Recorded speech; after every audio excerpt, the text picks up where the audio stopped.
Tapos yung feel na mas kulit na daw kayo eh. So, tapos yung feel na mas kulit kayo. Kasi marami ka rin pinakala sa teams. Lagi kayo gusto papon na... Oo. Tapos, mga bakas niya, parang ano, siyempre, una-una, happy for the win.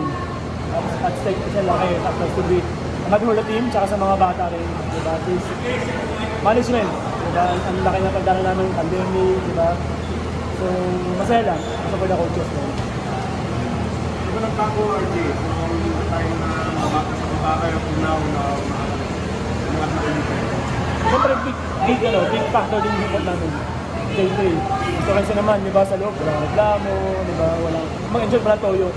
Suwerte namin sa kanya, di ba? Siyempre, all around din. Score, pasa, rebound, sobrang selfish niyan. Ayun na sobrang suwerte namin sa ito talaga. Pwede naman, parang kayo talk about lang yung parang role mo dito sa team. Kasi alam naman natin yung Phoenix, recently, nagiging yung play din na rin. But it's like you are nandiyan ka to-deliver katulad kanina sa clutch shot. Masabi mo yun sa ganun.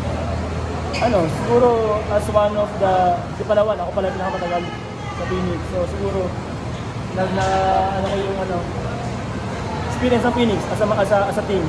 From up and down, di ba? From Matira, other coaches. Siguro akin lang just to lead. And to set an example din. Culture na ginagawa namin since the beginning pa.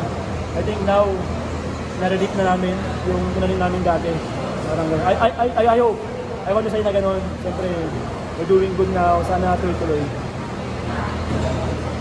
RJ, may one game pa kayo, but siyempre, outlook nila sa quarterfinal. So, ano yung approach nyo doon na may twice to beat kayo na ma-take advantage yun? Ayun nga, kanina lang, usapan namin, even though twice to beat kami, we want to end the elimination on a winning note. Diba? Siyempre, hindi naman maganda na okay lang, di ba? Kasi mamaya dalhin mo yun sa playoff eh. Yung momentum na winning and losing.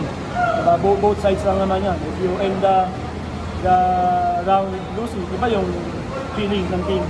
At di ba, unlike na nanalo ka, this carry over lang sa game.